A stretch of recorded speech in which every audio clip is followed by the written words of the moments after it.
All right, everybody, so this is my 2000 RC51, and I was taking it over to my buddy's shop to dyno tune it, and the bike has been sitting for about 6 months roughly, and whenever I went to crank it up, it was idling really rough. It wouldn't hold an idle, so I thought maybe the spark plugs are fouled. I pulled the plugs out, I cleaned them, put them back in, and it ran the same. So I thought maybe the mapping on the bike was messed up, so I plugged in my laptop to the power commander, and the map was fine. So from there, I started just doing a little bit of research online, and it makes perfect sense to me.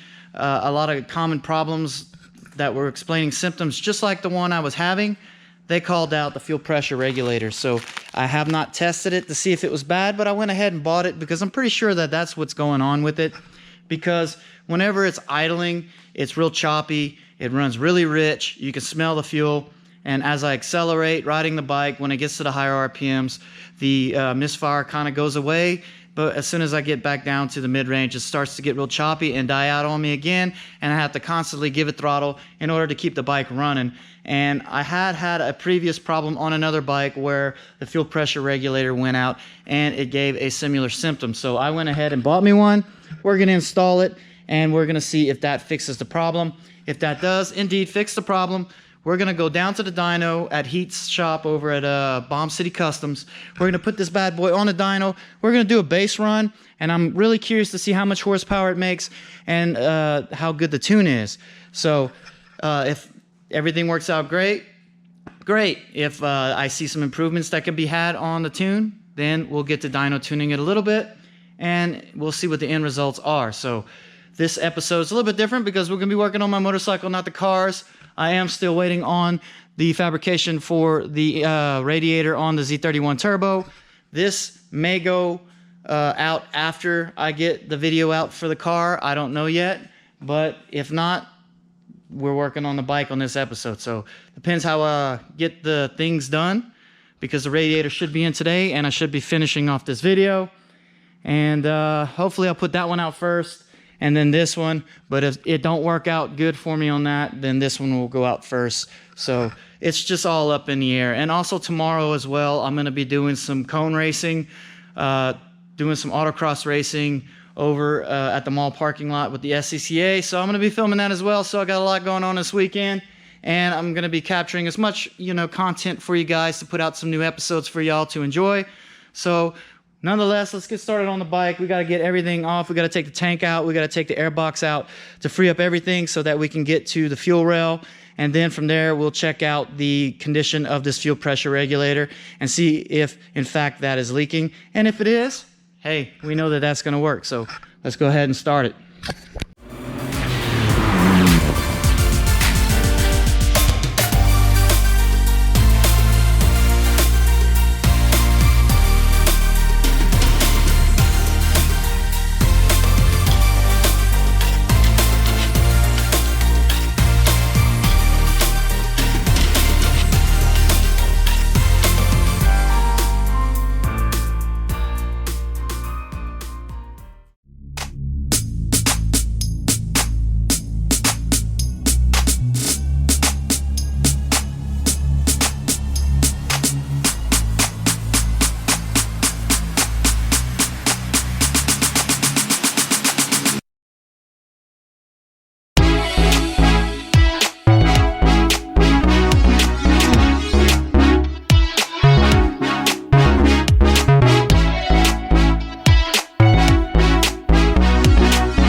Alright guys, just as I thought, if you can see,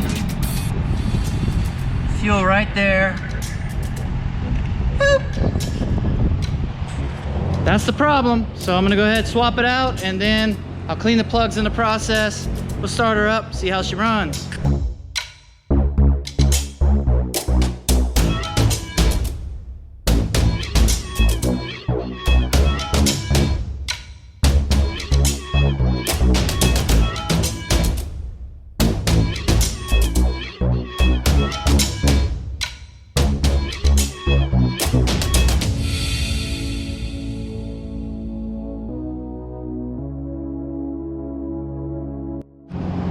Alright guys, so I got the fuel pressure regulator installed.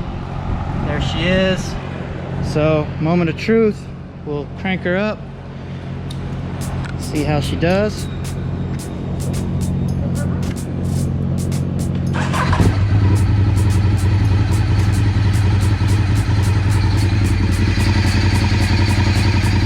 She is now idling and running like she's supposed to.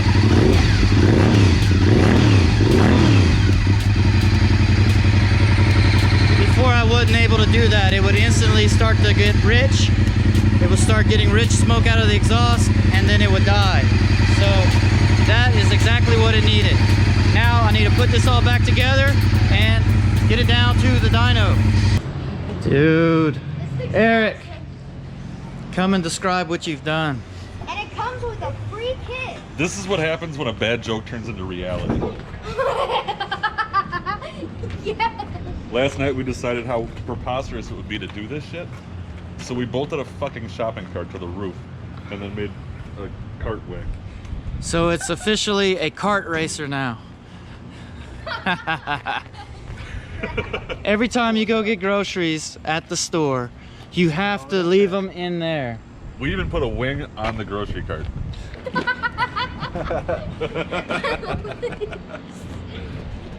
Oh my god, all this time was so worth it. Alright, now you gotta go 40 miles an hour until... Oh yeah, he's got racing seats in there too. Oh yeah, my mother is coming to admire the car. What do you think? Impressions? What do you think? You're on camera. One day builds.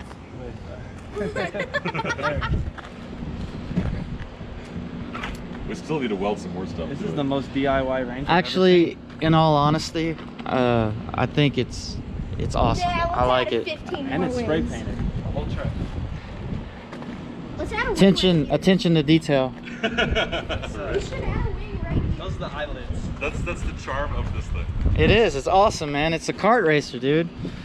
Yeah, actually, we should. Now, what you need to do is go to a parking lot and find some shopping carts in an open parking lot and just like put up 3 of them and do like a slalom through it. Have somebody Take a chain and make let me know. Let me know. I'll film it, dude. And like, you know. You'll be on the internet, you'll be famous. Yes. Have a Congo line, you know, like the rubber ducks and you pull it. Strap it to the back and have it following through the parking lot. There's a lot of bad things that we can do. I can get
spark plug wire connected for the RPM readout on the dyno jet. Things look to be set up. I'm warming up the bike, and then I'll make a couple runs and then record one.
All right, guys, so I finished my dyno runs for this afternoon, and I did actually do better than when I started with the original run. I did a 110.8, and my final run was a 112.98, and I started with 64.14 foot-pounds, and then I ended with 65.51. So I was doing some, basically I was taking the fuel map and taking a block of that fuel map that is affecting the RPM area that I was either running rich or lean in, and I was making little block adjustments to the fuel map, saving every step that I made, and slowly but surely I'm bringing the numbers up. Now I can do better on the top end with more fuel, but if you see where I first started at with the blue, I mean, look how it's way up here, way lean, and then it goes back down, and then it stays lean all the way to the top. Now we're right where we need to be, and it comes down, and just follow the red line. You can see where it goes. It's running right about where it needs to be. Sure, I could fine tune it more, but I'll do more of that later. This was actually my first dyno run I've ever done on the dyno. I've helped Heath do a couple of them. He was mostly doing the motorcycle, revving it out, but I did this all by myself. First one, I think I did pretty good, and there's still some more to be had. I'm gonna end up getting an ignition module and a quick shifter, and I'll set it up in this. But once we get this dialed in a little bit better, I'll be able to add some more ignition timing on top and increase that horsepower. And my end goal that I want to achieve with this bike on this dyno is somewhere around the 120 to 124 horsepower mark. And I think that is very feasible. Once I get my ignition module, I'll be able to make that happen. So if you guys are interested in that, definitely subscribe now to follow me, and then I'll show progress as I go.